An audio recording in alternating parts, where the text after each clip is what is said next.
भगवान अपने सखाओं, प्रिय सखाओं के साथ में गैये बछड़े को चराते हुए जमुना के तट पर गए।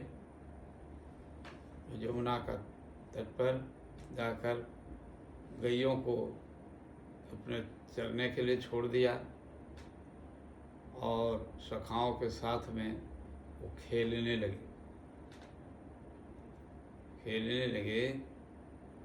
तो खेला था वो, गेंद खेला, गेंद को फेंकना है ऐसे। तो गेंद खेला का कीड़ा था, कीड़ा खेलते खेलते और गेंद जो है सुदाम सखा का गेंद था। उन्होंने कहा कि तुम इतना जोर से मारा जो कालिया दह में जाकर के गिर गया। तो कृष्ण से कहता है कि तुम हमको गेंद ला दो। और तो कहा कि देखो, कृष्ण ने कहा कि देखो, कुछ दिन पहले उस कालिया दह में गैया और बछड़े सब जो है पानी पिया था और निकट गया था, मूर्छित होकर के सब मूर्छित हो गए थे गैया। तो उस दह में बहुत बड़ा विषैला एक सर्प रहता है, तो वहाँ पर जाने से ठीक नहीं है। तो उन्होंने माना नहीं, कहा कि नहीं, हमको वही गेंद चाहिए। तो कृष्ण बार बार कह रहे नहीं, वहाँ नहीं जाएंगे, तुमको दूसरा गेंद जो है हम ला के दे देंगे। दूसरा ऐसे ऐसे खेल कीड़ा कर रहे हैं।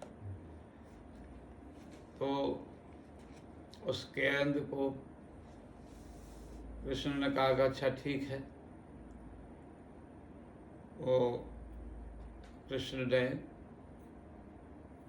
एक कदम के पेड़ के ऊपर चढ़ कर करके और छलांग लगाया।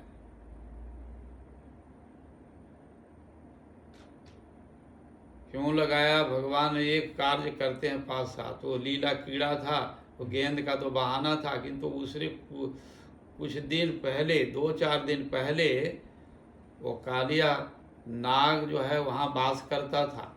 बड़ा विषैला था, बहुत विशाल काया वाला और सहस्र फना का था। ऐसा इतना विशाल था कालिया नाग का आगे हजारों फना, और हजारों फनाओं से वो विष उगलता था, विष उगलता। उसके आसपास में जो चिड़िया पक्षी उड़ते हुए जा रहे हैं वो भी विष के ज्वाला से नीचे आ जाता, और वो कई माइलों में उसकी जो है वायु वो दूषित हो गया था। वो वायु से ही आदमी जो है जहर से, पॉइजन से वो मर जाता था प्राणी। और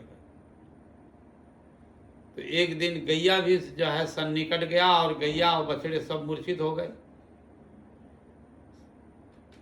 तब किसी तरह से अमृत दृष्टि दे करके कृष्ण ने वो गैया को रक्षा की थी। भगवान ने सोचा कि कालिया, ये नाग, ये ब्रज में विष उगलता है, ये तो हमारे ब्रजवासी लोगों के लिए तो बड़ा खतरा है, बहुत दुखदाई है। तो देखो, इसमें मैं एक कालिया हूँ और ये दूसरा कालिया यहाँ पर साम्राज्य विस्तार करेगा कैसे? तो कालिया तो एक कालिया मैं हूँ और दूसरा कालिया आ गया, ऐसा नहीं। तो एक राज्य में 2 राजा नहीं रह सकता है। तो भगवान ने उनको उसी दिन ही विचार किया कि इसको, जिससे यहाँ से भगाना है, इसको हटाना है इसको, नहीं तो ये ब्रजवासी लोगों को बहुत दुख देगा। हाँ, ये विष उगलता है। तो भगवान ने वो गेंद के बहाने अंदर गया, छलांग लगाया। कालिया नाग सोया हुआ था और उठ गया, अरे कौन आया ये मेरे हद में? उसको बालक को, तो कृष्ण बालक रूप में है, बालक रूप में 5 वर्ष के उम्र, 5-6 साल का उम्र में हो आप, तो वो बालक जो है किया, तो उसको कालिया नाग ने उठ करके और उसको इस तरह से अपने पूंछ से पकड़ लिया, पकड़ कर करके और हजारों फना से डंक मारता है।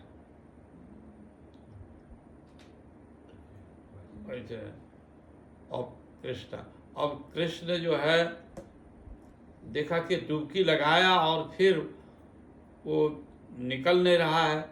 इतने में जो है वो सखा लोग, तो प्राण उड़ गया उसका, करे मेरे सखा कृष्ण जो डुबकी लगा अंदर गया तो अंदर से फिर आया नहीं।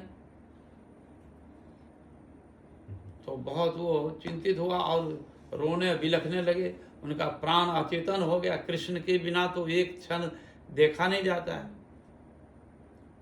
तो वो सब अचेतन किसी तरह से। और वो वहाँ से कुछ जो है सखा वो चला गया नंद बाबा के घर, नंदगांव, और वो नंद बाबा को जाकर के बोला, और सब गोकुल वासियों को, तो जितने गोप गोपी हैं बालक वृद्ध सुन कर करके कालिया नाग का दह में गया था, कृष्ण वहीं पर जो है अब निकल नहीं रहा है। इतनी सुनते और उल्कापात होने लगा, असगुन होने लगा। गोकुल में नंदगांव में वो असगुन होने लगा, गधा रेखने लगा, चील कौवे जो है वो मड़राने लगा। ये असगुन होता है, अशुभ होने का एक लक्षण है। तो इस तरह का तो विचार करने लगे गोप लोग कि आज क्या ब्रज में बहुत बड़ा संकट पड़ने वाला है। ये किया और देखो, और उस दिन जो था, जिस दिन कालिया नाग का दह में गया कृष्ण, उस दिन गैया चराने के लिए नहीं गया था बलराम जी। जन्म डे था, बलराम जी का जन्म डे था। यशोदा मैया, रोहिणी मैया कहा कि बेटा आज तुम्हारा जन्म डे है, आज ब्राह्मण और ब्राह्मणी को बुलाएंगे, घर में स्वस्ति वाचन करेंगे, तुम लोग आशीर्वाद दिलाएंगे, तुम गैया चराने मत जाना, कन्हैया को अकेले जाने दो। तो कन्हैया तो अकेले से तो गया और ये लीला करना था। तो जब वो बोला तो इतनी बात सुनने के साथ साथ में ही बालक वृद्ध युवा सब लोग दौड़ पड़े कालिया दह के तरफ, और कृष्ण को देखा कि कृष्ण पानी के अंदर में से निकल नहीं रहा है, और कालिया नाग जो है उसे पूंछ में पकड़ करके नीचे भाग और ऐसे तैरी करना। तो अब सब ब्रजवासी लोग ही सब जो है कृष्णगत प्राण है, वो कूदने वाला है, सब कूदने वाला है। वो कालिया दह में सब कूद जाएगा, सब मर जाएगा, सब गोकुलवासी। और गैया भी वो हम्बा हम्बा करके कृष्ण अंदर गया है, तो गैया भी जा रही है, बछड़े सखा सब तो तब विचित्र दशा हो गई इसकी। कृष्ण ही प्राण है सब। तो बलराम जी ने सोचा कि कहा कि कन्हैया तुम अब ज्यादा देर तक जो है वहाँ कीड़ा खेला मत करो। तुम जो है तुम्हारा जो है हम ड्रामा जानते हैं। तुम जो है जल्दी वहाँ से जल्दी से ऊपर आओ, नहीं तो ये जो है ब्रजवासी मैया यशोदा नंद बाबा और जितने ब्रजवासी है, ये गैया सब जो है वो कूद जाएगा वो। तो बलराम जी ने कृष्ण से कहा कि तुम जल्दी देर मत करो। और तो उतने नहीं, उतने वेश बना करके बलराम जी जितना ब्रजवासी था उतने वेश बना करके सबको पकड़ लिया, सबको पकड़ लिया बलराम जी। हाँ, और उधर से कह रहे कन्हैया जल्दी से निकलो, और समझा रहे सबको आश्वासन दे रहे कृष्ण को कुछ नहीं होगा, बड़े बड़े देखा नहीं, बड़े बड़े असुरों को मारा है कृष्ण, कालिया नाग ये बड़े बड़े संकट को दूर किया है, ये भी संकट जो है दूर हो जाएगा, अब चिंता मत करो, नहीं कर। और सब गोपियां सब तब कृष्ण बलराम की बात कहने से और सोचा ज्यादा देर करेंगे तो ब्रजवासी मेरे जो है सब कूद जाएंगे कालिया ने। कृष्ण ने छोटा रूप लिया, या छोटा रूप बन करके छलांग मार करके और कालिया नाग के फन के ऊपर में चढ़ गया, और चढ़ करके और बंसी बजाने लगे। जब चढ़कर बंसी बजाने लगे तो ब्रजवासी को बड़ा आज सब लोग का प्राण आ गया, अरे कृष्ण जिंदा है, कुछ नहीं हुआ, वो बंसी बजा रहा है। तो उस फन पर हजारों फन के था वो कालिया नाग, उस पर फन के ऊपर में वो नाचने लगा। हाँ, और बंसी बजाने लगे। तब ब्रजवासियों का थोड़ा सा प्राण लौट करके आया। प्राण जब भगवान विश्वंभर, विश्व को धारण पोषण करने वाले, श्रुति शास्त्र पुराणों में वर्णन है, विश्वंभर भगवान का नाम है। तो वो फना जो है से नृत्य करते हुए और एक एक फना को कालिया नाग का तोड़ रहा है, फन को तोड़ रहा है, और इतना भार लग रहा है जो सोचा कि अरे ये तो बालक है, और ये बालक मेरे पीठ पर जो माथा पर चढ़कर लगता है कि सारा पृथ्वी का भार मेरे ऊपर है। मैं तो गरुड़ से भी युद्ध किया, खगराज गरुड़ से भी युद्ध किया, किंतु वो इतना भार नहीं था, और इतना ये शक्तिशाली, और बालक तो लगता है कि छोटा बालक, किंतु ये तो पूरे पृथ्वी का भार। वो मन ही विचार करने लगे, ये जो हमारी स्त्रियां नागपत्नीगण, वो कहती है कि देखो ये प्रेममय भूमि वृंदावन है, इस वृंदावन में तुम विष मत उगलना। हाँ, और तुम अपने बल बूते पर अहंकार करते हो, घमंड करते हो, ये तुम ऐसा मत करना, ये वृंदावन धाम है, प्रेममय भूमि है, यहाँ विष नहीं उगलना, नहीं तो बड़ी अपराध होगा, क्यों ये ब्रजवासी को कष्ट होगा। यहाँ सब कुछ जो है भगवान का कृपा का पात्र है सब जीव, यहाँ मत उगलना। किंतु वो माना नहीं द्विज पत्नी, और कहा कि तुम यहाँ ब्रज में आए हो, भगवान कृष्ण के शरणागत हो जाओ, शरण में आ जाओ, विष मत उगलो। उगलना मतलब जो है विष है, तो वो मत करो। और कृष्ण वो स्वयं ही सर्वेश्वर है, परमेश्वर है, ये भूमि भी उनका है, तो इसलिए तुम यहाँ पर ऐसा मत कुछ करो।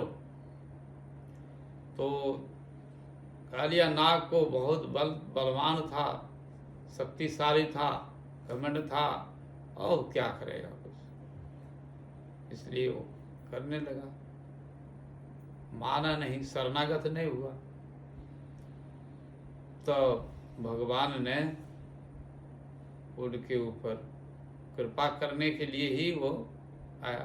तो वो इतना भार हो गया जो रहने, और वो एक एक फन को भगवान जो है नृत्य करते हैं, नटवर नागर नंदा भजो रे मन गोविंदा। तो ऐसे नटवर जो है भगवान वो नाचने लगे, उससे फन जो है एक एक करके टूटने लगा, और इतना भार लगा कि सारा पृथ्वी का भार है। ऐसा तो भगवान जो है इसलिए नटवर कहते हैं।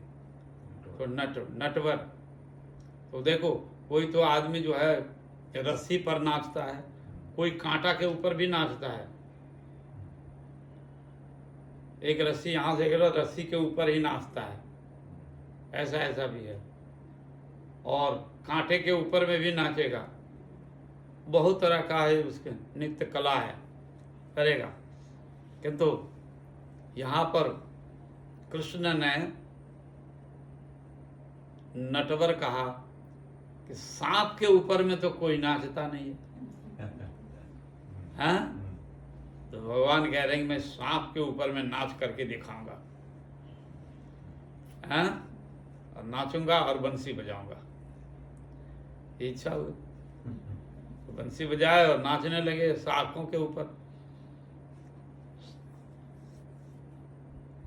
तो एक एक जो है फना उसको टूटने लगा और खून निकलने लगा। जब खून निकल जाता है, रक्त निकलता है तो विरक्त होता है। तो वह अब उसको सोचने लगे ये क्या बात है। स्त्रियां जो कहती थी कि कृष्ण स्वयं भगवान है, परात्पर पुराण पुरुष हैं, सर्वशक्तिमान हैं, क्या ये वही हैं क्या? तो मन में एक एक कर करके बड़ा ही हुआ, रक्त बमन करने लगा और एक करने। तो उस समय कृष्ण को द्विज पत्नीगण, नाग कन्यागण, वो जब कृष्ण को ऐसे डंक मारते हैं ना, तो नाग कन्यागण को बहुत दुख होता है। अरे ये इतना दुष्ट है, ये हमारे प्रभु जो है आराध्य देव कृष्ण को ये डंक मार रहा है, डंक मार रहा है ऐसे। तो वो मन में ऐसे सोच रहे हैं कि ओ ऐसा यदि कृष्ण विरोधी, नास्तिक, कृष्ण विद्वेषी, कृष्ण से विद्वेष करता है तो वैसा पति मर जाए। जो कृष्ण से जो है यदि वो विरोध करता है तो वैसे पति मर जाए तो ठीक है, ऐसे कामना करने लगी नाग कन्या का। ये ऐसा भगवान का विरोधी है, ऐसा नास्तिक, तो ऐसा पति मर जाए तो ठीक। तो भगवान उस फनाओं से जो है वो तोड़ दिया, खून निकलने लगा। अब ये किया, तब जान उसका प्राण जो है अब निकलने लगा, तब शरणागत हो गया, भगवान का शरणागत हुआ कालिया नाग। कालिया नाग शरणागत होकर के कहा कि प्रभु मैं नहीं जाता हूँ, आपका पति नहीं, हमारी पत्नियां कहा करती थी किंतु हम माने नहीं, हम आपकी महिमा को समझा नहीं, मैं आपका शरणागत होता हूँ अब। तो तुरंत वो नाग कन्या ने कहने लगा कि हे प्रभु ये आपका शरणागत हो गया है, शरणागत हो गया, ये तो मेरे अब आपका शरणागत हो गया तो अब तो परम वैष्णव हो गया। तो आप ऐसा करो प्रभु, इसको जान से मत मारो, इसको दमन कर दो और समन मत करो, इसको दमन कर दो, समन करो नहीं। ये जो है आप वैष्णव हो गया है, शरणागत हो गए आपके, तो ये वैष्णव हो गया। तो वैष्णव पति तो बड़ा भाग्य से मिलता है। हाँ, वैष्णव पति जो है बड़ा भाग्य से मिलता है। इसलिए प्रभु अब इसको मारो मत, एकदम जान से मत मारो, और उसको अब दमन कर दो। तो नाग कन्यागण उसको प्रार्थना करने लगे। तो यहाँ पर नाग पत्नियागण क्या कह रही हैं कि ये नन्नयो ही दंडम कृत किल स्वेश अस्मितावतार खल निग्रहाय रिपुसुतानमपि तुल्य दुष्ट दमम फल सेवा फलमेवानुशासनम। तो कह रहे कि प्रभु ये तो जो है ये खल है, दुष्ट है और ये अभिमानी है, ये तो शरणागत नहीं हो रहा है, किंतु आप कृपया करके आप स्वयं ही अहेतु की कृपा कर दीजिए उसको, जिससे ये अहेतु की कृपा कर दीजिए। तो भगवान उन्हीं की प्रार्थना से अहेतु की कृपा करके वो कालिया नाग के दह में गया और उसको वो फना पर चढ़ करके और बंसी बजाया और एक एक फना को तोड़ा, उसका रक्त निकल गया, भार हुआ। तब वो समझ गया कि कृष्ण साक्षात कोई एक बालक नहीं है, वो साक्षात परब्रह्म है। तो शरणागत, तो पहले तो उन इस नाग कन्यागण देखा कि कृष्ण से युद्ध कर रहा है, लड़ाई कर रहा है कृष्ण से और डंक फना मार रहा है। तो उन्होंने कहा कि ऐसे पति जो है तो मर जाए तो अच्छा है। किंतु जब शरणागत हुआ तो फिर वही पत्नियागण वो प्रार्थना कर रहे हैं कि प्रभु आप इसको और तुल्या दुष्ट से दमम फलमेवा अनुशासनम, हे प्रभु आप इनको दमन कर दीजिए, आप इसको मारिए मत। अनुग्रहायहं भवता कृतो ही न दंड असतम ते खलु कल्मषापहम् जद दिदस्सु मनुष्यं देहिना क्रोधोऽपि ते अग्रयम् एव सम्मता। तपः सुतप्तं किमने किमसेन पूर्वं निरस्तमेतं च मानदेन धर्मो अथ च सर्वजनानुकंपाय यतो भवस्तु सर्वजीवा। तब जो है वो नाग कन्यागण कहने लगे कि प्रभु वो ये कालिया नाग जो है का भाग्य जो है खुल गया। अगले जन्म में कौन सा तप किया था, तपोस सब तप किम पूर्व जन्मों में ये कौन सा जो है वो तप किया था। निरस्त माने न चो मान देना, तो इस तरह का उन्होंने कह रहे कि इसका भाग्य है। तो कस्वानुभावस्व नो देव विद्महे तवांघ्रि रेणु स्पर्शाधिकारा जद वंशया शिलनायाचर तपो विहाय कामानम धीप्त व्रता। ओ ये देखो कालिया का नाग का क्या भाग्य है, जो भगवान के चरण उसके मस्तक पर पड़ गया और जो चरण को पाने के लिए श्री लक्ष्मी जी भी वो सौभाग्य नहीं मिला, लक्ष्मी जी को भी नहीं मिला। वो जो सौभाग्य चरण का लक्ष्मी जी को नहीं मिला। इसलिए यहाँ पर कहते हैं कस्यानुभावस्वनो देव विद्महे, विद्महे विधाता ब्रह्मा, विद्महे विधाता ब्रह्मा, तो उनको भी जो है नहीं है। वो शिव जी को भी दुर्लभ है वो चरण, शिव जी के माथे पर चरण नहीं दिया, केवल शिव जी का वो चरण का जल दिया था, किंतु स्वयं सिर नहीं दिया भगवान। हाँ, तो कहने कस्यानुभावस्व नो देव विद्महे, ब्रह्मा शिव के लिए भी ये दुर्लभ चरण है। हाँ, स्व अंग्रीम स्पर्श अधिकारा, और उनको चरण का स्पर्श मिल गया और उनके लिए बड़े बड़े प्रार्थना करते रहे थे कृष्ण की चरण को प्राप्त करूं, किंतु नहीं होता है। जद वंशया शिलना आचर तपो विहाय कामा नाम शुचि धृत व्रता, शुचि पवित्र होकर करके और प्राप्त कर रही हैं लक्ष्मी जी बेल वन में। जमुना वृंदावन से उस तरफ में बेलवन है, श्री वन कहते हैं, वहाँ तपस्या कर रही हैं। उनको नहीं मिला, कालिया नाग को मिल गया चरण। और जब कहा कि भगवान ने कहा कि अच्छा है तुम कालिया, तो यहाँ से हमारा जो है यहाँ से चले जाओ, तुम सब परिवार के साथ में यहाँ से पूरे फैमिली, हाँ पूरे फैमिली जो है चले जाओ तुम रमनक द्वीप में। और तो कहा कि मैं वहाँ जाऊंगा तो हमको गरुड़ खा जाएगा, गरुड़ खा जाएगा हमको।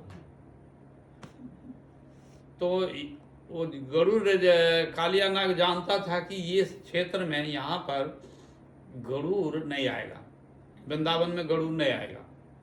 तो जहाँ गरुड़ आएगा तो गरुड़ का मृत्यु हो जाएगी। अभिशाप दिया था एक ऋषि ने, सौभरी ऋषि ने उसको अभिशाप दिया था कि जब वृंदावन आओगे, इस एरिया में आओगे वृंदावन के क्षेत्र में, तो तुम्हारा जो है मस्तक उड़ जाएगा। तो इसीलिए वो जानता था कालिया नाग कि यहाँ नहीं आएगा, हम सुरक्षित हैं। तो भगवान जब उनको कह रहे हैं कि यहाँ से तुम परिवार के साथ में तुम चले जाओ, तो कहते हैं कि प्रभु यहाँ से जाएंगे, बाहर जाएंगे तो ही तो हमको तो वो गरुड़ मार देगा, हमको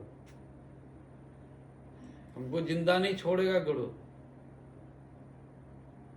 वहाँ भक्त शक्तिशाली था, बहुत युद्ध किया था, किंतु उससे हम गरुड़ से हम पार नहीं लगा।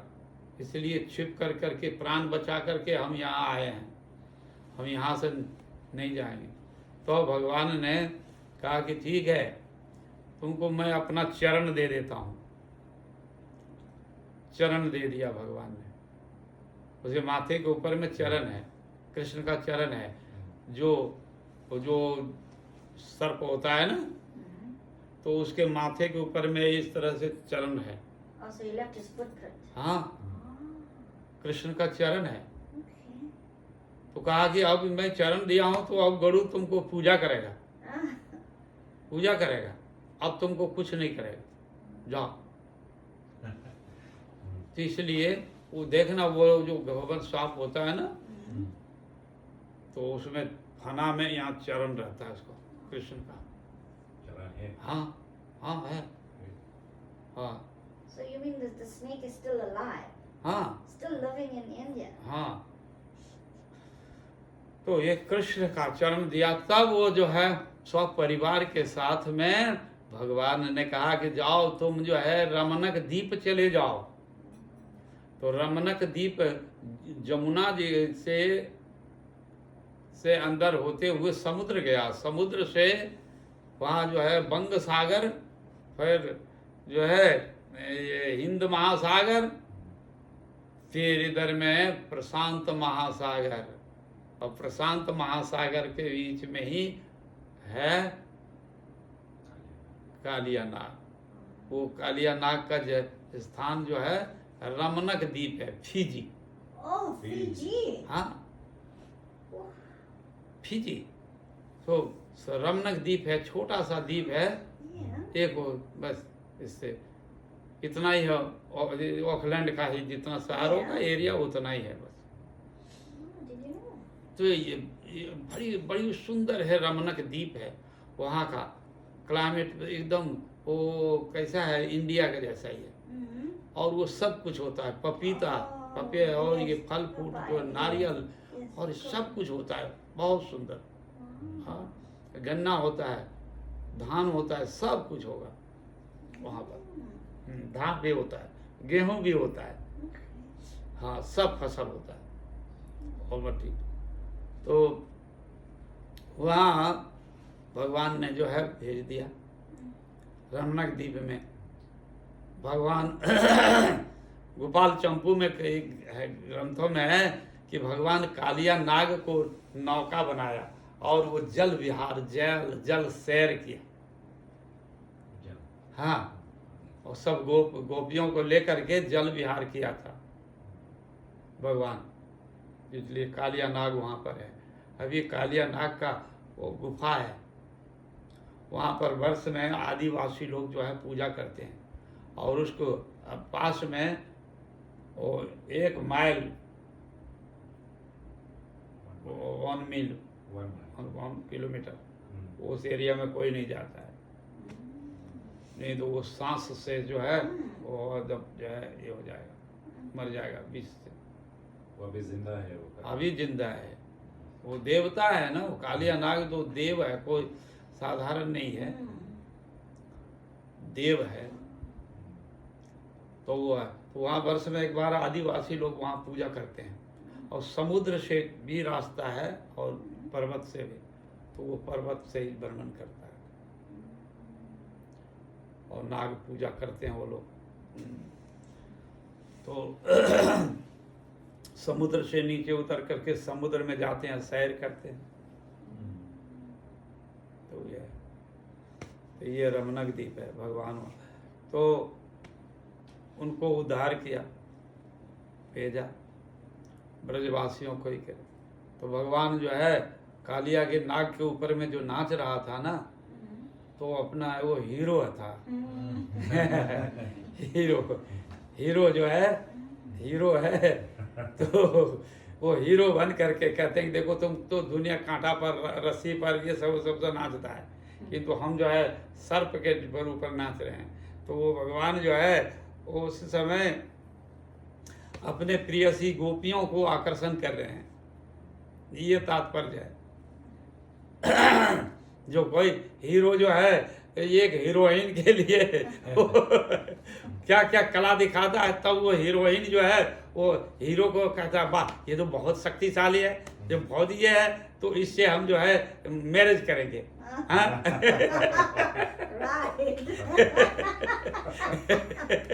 तो वहाँ पर कृष्ण जो है वो फन पर जो नाच रहा है, और जो तो गोपियां सब देख रही है ना, सब जो अरे वाह कृष्ण तो बहुत बहादुर है, और इतना बड़ा कालिया नाग को असंभव है, मार नहीं सकता कोई, कृष्ण ही तो इतना बड़ा जो है असंभव, जो चिंता से बाहर, अचिंत खलु जो भावा न तर्के न जते, तो अचिंत भाव से कृष्ण जो है ऐसा ऐसा लीला किया, वाह बहुत बहादुर है। ठीक, बहुत बहादुर है कृष्ण, बहुत। हाँ, तो वो गोपियों को आकर्षण करने के लिए वो सब लीला किया। हाँ, और कालिया नाग को भी उद्धार करना था।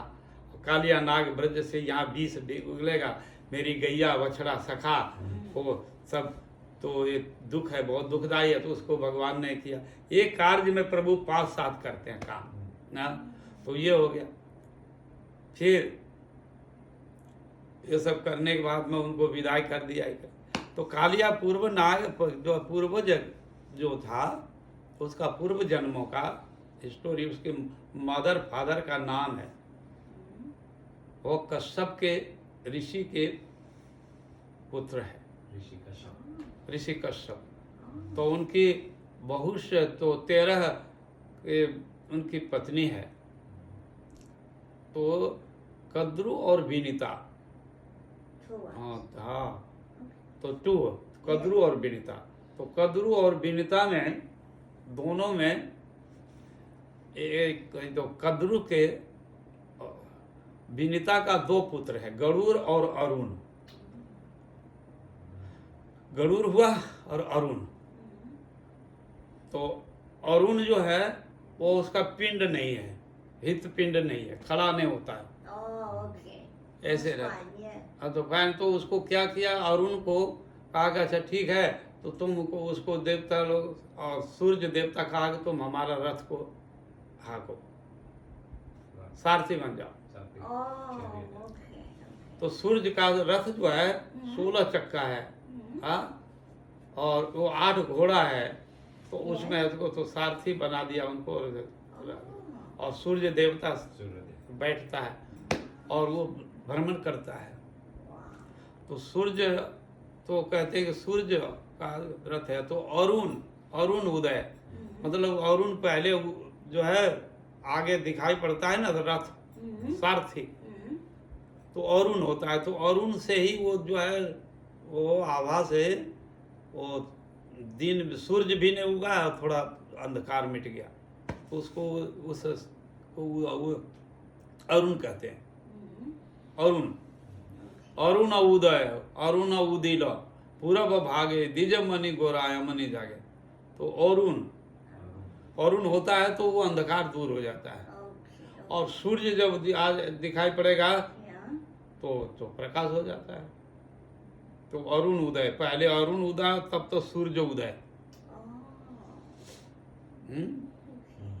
तो अरुण उदय से तो अरुण का सारथी बन गया, और गरुड़ जी भगवान नारायण का वाहक बन गया, नारायण का Yes. जो है सेवक बन गया। Yeah. और वो अपने, तो इस तरह से, और ये नाग का जो नाग की जो पत्नी थी कद्रु, कद्रु को संतान हुआ तो असंख्य विषैले, वो एक डीम में से ही, डीम जो है गर्भ से निकला, और वो उससे विषैले सर्प जाति, बिच्छू डाक जाति, जितने भी विषैले प्राणी हैं उससे उनका जन्म हुआ है। नहीं समझा? कद्रु माता से Yeah. वो सब जो विषैले प्राणी मिले, उनसे गर्भ से जन्म लिया, तो वो डीम से, तो उसमें उसको ये सर्प हुआ, बिच्छू हुआ, जो भी विषैले प्राणी थे वो उसमें से निकला, वो तो जन्म हुआ उसका। Oh, so he was born like that, like a हाँ, तो उसमें से, तो ये कालिया नाग था, वो विष सर्प का, Like a snake. कालिया नाग, ये नाग तो हजारों विषैले सर्प जो है, तो कालिया नाग उसमें से सबसे बलवान था, शक्तिशाली था, और वो देव भाव था ना, देवता था, देव भाव था, प्राप्त किया था, किंतु बहुत शक्तिशाली, किंतु शरीर जो है मिला है सर्प का, सर्प जोनि में, किंतु ये था। तो वो पूर्व जन्मों में उसके जीवन चरित्र आता है कि कालिया नाग वो हु नाम का गंधर्व था। गंधर्व बड़ा सुंदर था, दिव्य, देवता लोग का शरीर तो बड़ा सुंदर होता है, किंतु बड़ा ही दिव्य सब कुछ, तो उसको बड़ी अभिमानी अहंकार था, तो बहुत अहंकारी इसके। और तो वो क्या किया, वो जो अष्टवक्र ऋषि था, अष्टवक्र ऋषि, तो अष्टवक्र जो है 8 जगह टेढ़ा था, Oh. ऐसे ऐसे चलता था, Okay. ऐसे ऐसे। तो वो हु नाम का जो गंधर्व था, बड़ा सुंदर स्वरूप करे, तो उसके सामने में ऋषि से जैसे जैसे चलता था, वो ऋषि से ही ऐसे ऐसे करता था। हाँ, और उसको सामने में, ऋषि के सामने में वो दिखाता था, और ऐसे करता है, तो उसके साथ साथ और ऋषि को चिढ़ाता था कि तुम्हारा रूप कैसे, ऐसे ऐसे ऐसे ऐसे, तो चिढ़ाता, बार बार चिढ़ाता था। एक समय अष्टवक्र ऋषि को क्रोध आ गया, दुष्ट, ये रोज रोज ऐसा डेली एवरी डे ये ऐसा ही करता है, हमको मजाक का पात्र समझा है, हाँ, एवरी डे करता है ऐसे। तो वो ऋषि को एक दिन जो है क्रोध आ गया, बोला जा दुष्ट, तो जो है सर्प जोनी में चले जा। सर्प तो कभी सीधा नहीं चलता है ना, ऐसे ऐसे ऐसे ऐसे सर्प, तो ऐसे ही तू सर्प जोनी में चले जा। तब जो है वो जब अभिशाप लग गया, तब वो गिड़गिड़ाने लगा, हे ऋषिवर, मैं तो अभिमान अहंकार में हम विषय में अंधा हो गया, नहीं समझ पाए, मेरा गति मुक्ति कैसे होगा, प्रभु आप मेरे कृपा करो। तो कहा कि जाओ, सर्प जोनी तो जाएगा ही, तो किसी समय वो तुमको भगवान का चरण स्पर्श हो जाएगा और तुम जो है फिर भगवान के नित्य दास बन जाओगे, नित्य दास बन जाओगे भगवान का, तुम परम वैष्णव हो जाओगे। तो ये वरदान भी दे दिया। हाँ, तो साधु संत लोग जो है जैसे नारद जी ने नल कुबेर मुनि गरीब को अभिशाप दिया कि जाओ तुम वृक्ष हो जोनी चले जाओ, किंतु उसको घुमा करके कृपा की है ना, फिर भगवान का स्पर्श हुआ गोकुल में जमलार्जुन वृक्ष का, और उससे उसकी तो कल्याण कर दिया।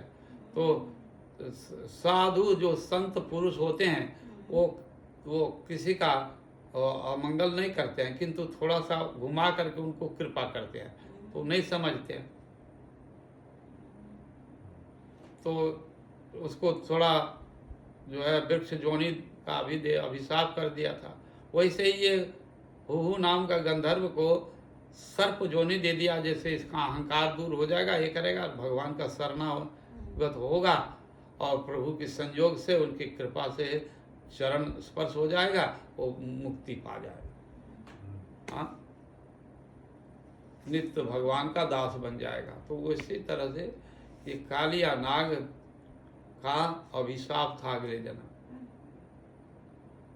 तो वो इधर में आया था और गरुड़ से युद्ध किया, बैरी था।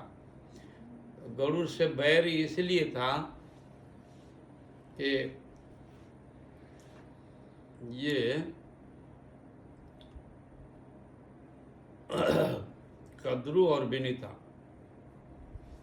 दोनों एक दिन तर्क किया और कहा कि इंद्र का जो घोड़ा है उच्च श्रवा, उसका पूछ जो है काला है कि सादा है। तो विनीता गरुड़ की मैया मदर, वो कहा कि गरुड़ अश्व जो घोड़ा है उच्च श्रवा का, वो पूछ सादा है, सादा है,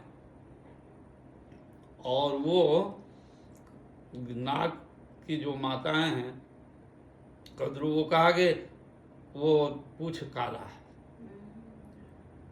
और उसको कहा कि तुम जाओ तो पता लगाओ तो स्वर्ग में जो ये है उच्च सर्व घोड़ा पूछ काला है, और यदि काला होगा तो तुम पूछ में लिपट जाना। सब सांपों को कहा, सर्प को कहा कि पूछ में लिपट जाना, इस तरह से लिपट जाएगा तो हम दूर से दिखा देंगे कि देखो ये काला है। उच्च सर्व पूछ का, घोड़ा का पूछ जो है सादा है, व्हाइट है, नहीं ये ब्लैक है। तो वो जो है इसी तरह से कद्रू और विनीता गई तो विनीता को दिखा दिया कि देखो वो पूछ जो है ना काला है ना, तो बोले हाँ, हार गई। तो फिर वो दासी पद में रहने लगी। अब कद्रू माता जो है, कद्रू माता नहीं वो विनीता माता जो है कद्रू माता का वो दासी बन गई, नौकरानी। तो दासी पद में रहने लगी। तो ये दासी पद में बहुत दिनों रहते रहते तो गरुड़ ने अपने मैया से पूछा कि तुम माता जी तुम प्रसन्न नहीं रहती हो, दुखी क्यों है, सब समय दुखी रहती हो, ये करें तो क्या बात है माता जी, बताओ क्यों दुखी रहती हो। तब माता कद्रू ने कहा कि देखो एक समय की बात है, हम लोग दोनों में तर्क किया और तर्क में कहा कि वो उच्च सर्वा घोड़ा का पूछ सादा है या काला है, तो इसमें हमने सादा कह दिया और वो लोग आगे काला। अब तब तो गरुड़ जो है समझ गया, ओ ये लोग तो चीटिंगबाजी किया है। तो उच्च सर्वा घोड़ा का तो जो है सादा पूछ है, तो ये तो चीटिंग किया है। तो वो गरुड़ जो है कहा कि अपनी माता कद्रू से भी माता से कि माता जी मेरी मैया को मुक्ति पद से जो है दासी पद से मुक्त करोगी, इसमें बताओ कैसे करोगे। तो कद्रू ने कहा कि स्वर्ग का सुधा अमृत ला दो, तब तुम्हारी मैया को हम जो है दासी पद से मुक्त करेंगे। तो बोले अच्छा ठीक है, बोले ला देंगे तो आप हमारी मैया को छोड़ दोगे ना दासी पद से, नौकरानी पद से। तो इसलिए फिर वो कहा कि ठीक है। तो गरुड़ जी गए और गरुड़ जा कर करके और इसी तरह से वो देवताओं को अमृत कानन था और उसमें से देवता लोगों को जो है इधर उधर कर करके और वो कलश उठाया, सब सुधा कलश, और लेकर के आ रहा था। आते आते आते आते जो है और पीछे से समस्त देवता और इंद्र भी जो है दौड़ पड़ा, अरे अमृत कलश लेकर के जा रहा है गरुड़। तो फिर उसको पकड़ने का, तो उसी जगह में गरुड़ जो है बीच बीच में जो है वो जगह को रखा था, वो कलश जो है अमृत कलश रखा था। तो भारतवर्ष में वो 5 जगह रखा है। हाँ, 5 प्लेस। तो प्रयाग में, उज्जैन में, हाँ, और नासिक में, और हरिद्वार में, और वृंदावन में। तो ये 5 जगह रखा था। तो वो कलश जो है जो रखा था तो उसमें से कुछ कुछ जो है अमृत वो गिर गया था, ड्रॉप गिरा। तो वो जगह जो है देवताओं का तो बड़ा दिव्य है। तो उसी जगह से ही वो जगह जो है वो अमृत जोग होता है। अमृत जोग तो ये महाकुंभ लगता है 12 साल के बाद, 12 साल के बाद लगता है।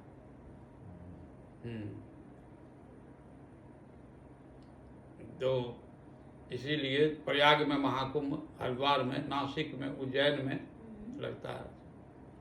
तो कभी किसी समय वृंदावन में गरुड़ जी ने क्या किया, वो कदम के पेड़ के ऊपर रख करके और स्नान करने लगा। स्नान करके और कुछ थोड़ा वो भूख लगा था तो खाने लगा, वो इतने में खाने लगा। वो खाने का मछली खाने लगा, फिश खाने लगा, क्योंकि उसका जो आहार है वो जीवस्य जीव भोजन। तो गरुड़ जी खाने लगे। वो तो है वैष्णव, किंतु उसका आहार तो वही है, जिसका जो आहार है वही तो खाए। तो खाने लगे तो छोटे छोटे जो है और मछलियाँ और सब जो है वो ऋषि से कहा, ऋषिवर देखो देखो ये हमको खा रहा है गरुड़, आप इससे थोड़ा रक्षा करो। तो सौभरी ऋषि जो था बड़ा जोगी था, जोगी। तो जोग से बल से तो बड़ा जोगी अभिमान था। और कहा है गरुड़ तुम इधर मत आओ, तुम इधर में आएगा और जमुना में कभी वृंदावन में आएगा तो तुम्हारा मस्तक उड़ जाएगा, फट जाएगा, तुम जाओ यहाँ से, भाग जाओ। तो वो अभिशाप दे दिया। तो गरुड़ जी तो अब जाएगा नहीं। फिर वो कलश उठाया, अमृत कलश उठा करके और कद्रु माता को दे दिया। कद्रु माता को दिया और दे करके तो वो सोचा कि थोड़ा स्नान स्नान कर करके और सब परिवार हम बांट करके खा लेंगे अमृत, सब पूरा फैमिली। सर्प माता कद्रु तो स्नान करने गया और इतने में से पीछे से इंद्र आया और वो कलश उठाकर लेकर भाग गया। वो अपने मैया तो अपनी माता से उसको तो प्रतिज्ञा था, दे दिया कलश तुमको और मेरी मैया मुक्त हो गई। हाँ, और उधर से लेकर के भाग गया वो। किंतु जब ले गया है तो उसके ऊपर में कुश जो है वो अमृत है ना, अमृत जो है गिर गया था कुश पर, जो अंगूठी लगा के पूजा करते हैं उसको लगा के, तो इसलिए उसमें अमृत का है। तो वो और सर्प जाति जो है वो सब जो है उसको चाटने लगा, जो गिरा था कुश के ऊपर में तो चाटता था। तो चाटने से ही सर्प जाति का वो जीवा जो है कट गया। Oh, so it cut it. हाँ, हाँ। Tongue, okay. 2 पीस हो गया, जीवा 2 पीस है। हाँ, Right. वो कुश जो है बड़ा धार वाला होता है। Yes, it's sharp. Sharp. India वाला जो कुश है ना बहुत धार होता है, हम्म, वो तो ऐसे ऐसे यदि लग जाए तो हाथ कट जाता है। वो हाँ। इंडिया के बाद। हाँ, वो कुश होता है एक दो बड़ा, वो धार वाला होता है। असली कुश जो है ना वो बहुत धार होता है, और उस पर जो है तो जीभा से जब चाटा था ना तो जीभा सर्प का जीभा कट गया था। तो उसी तरह है जो वो तो अमृत कलश लेकर के फिर चला गया, हो गया। तो ये है उसका घटना गरुड़ जी का। तो गरुड़ जी अब ऐसे भी कथा है, तो गरुड़ जी उसमें से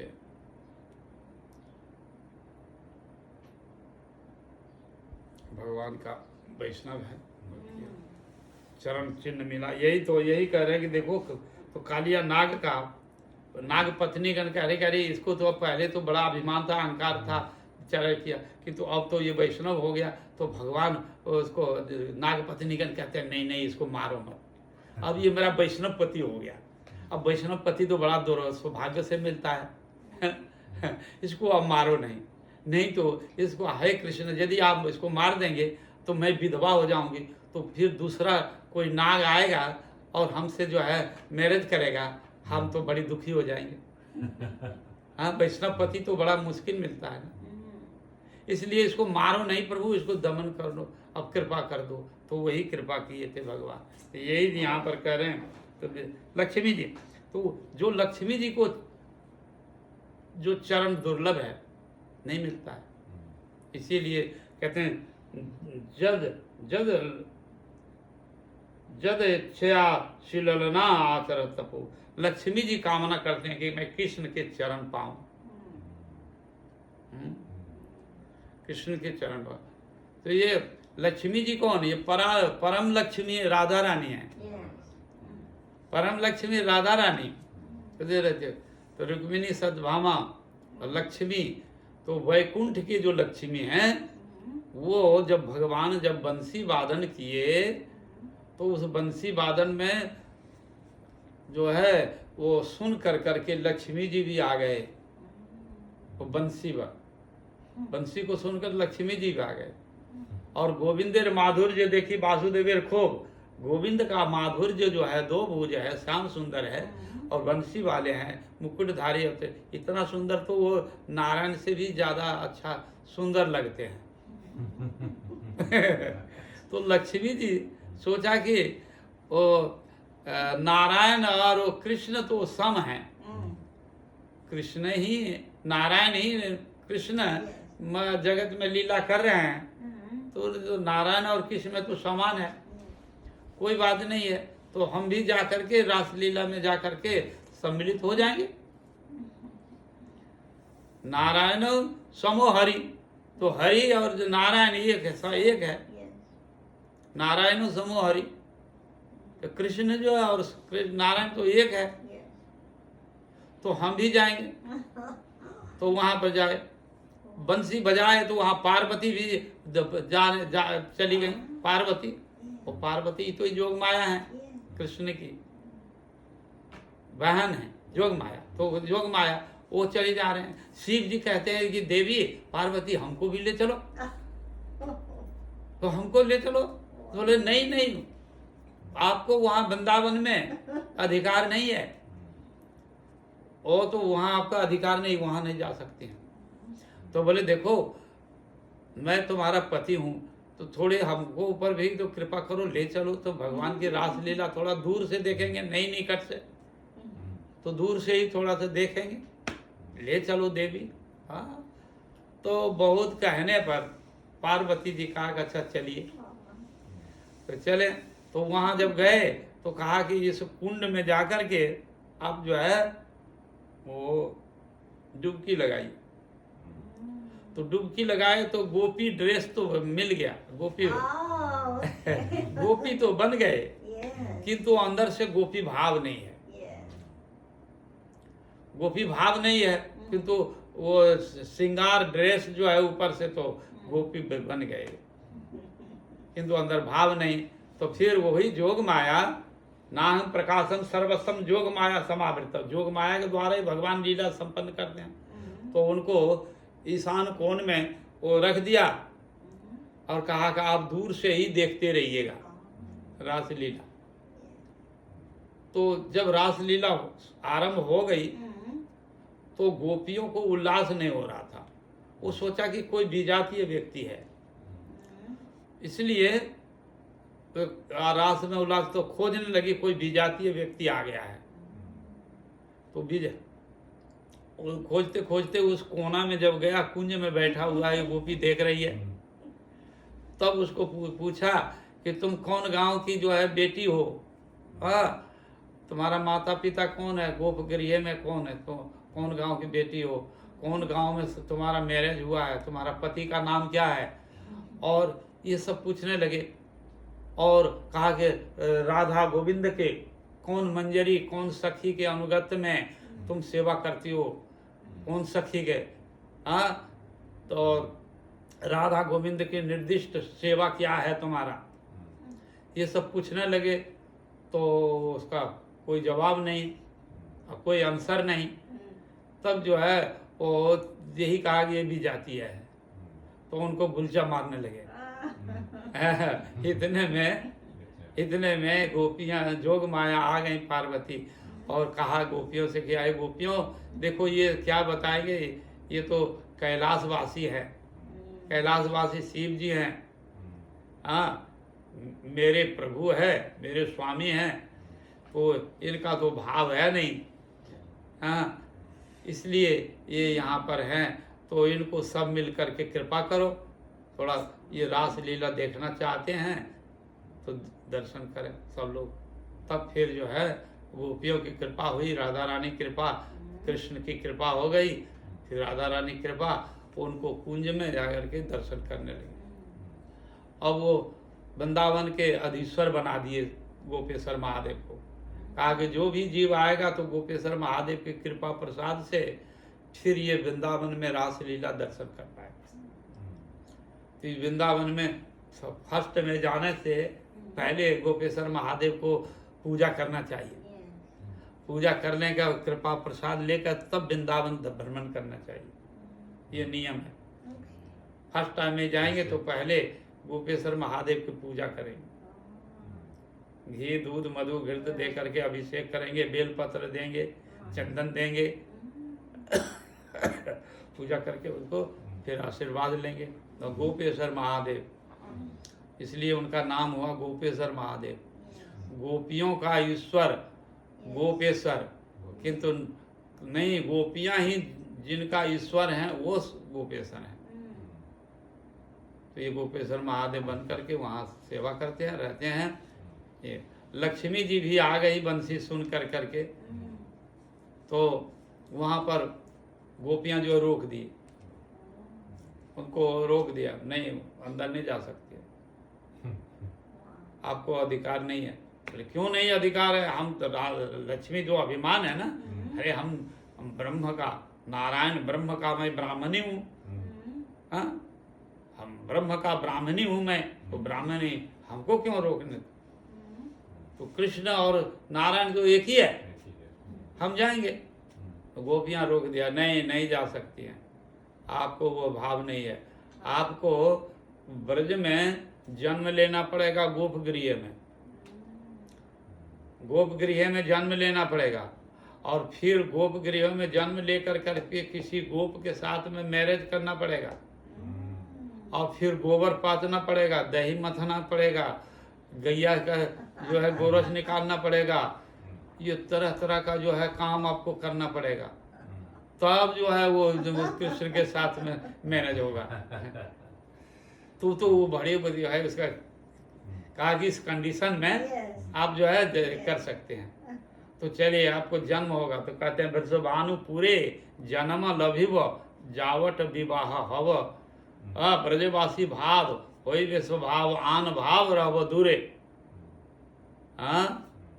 तो कहते हैं कि वृषभानुपुर में जन्म होगा और नंदगांव में जावट में विवाह हो जाएगी, और जो है उसकी भाव जो है ब्रजवासी का भाव होगा, तो ब्रजवासी का भाव है जो कृष्ण को कोई भगवान नहीं मानता वहाँ, सब अपना प्राण सखा, प्रिय सखा, प्राणपति ये मानते हैं ना वो। वहाँ पर कृष्ण वो भगवान बुद्धि नहीं है, नारायण नहीं है, वो मेरा है, मेरा जो है मौसी का बेटा है, बुआ जी का बेटा है, जसोदा मैया के आनंद बाबा, ऐसे तो ये सब संबंध है उसका अपना, और संबंध है, उस संबंध के कारण उसको तो वो भाव रखता है। तो लक्ष्मी जी को है नहीं।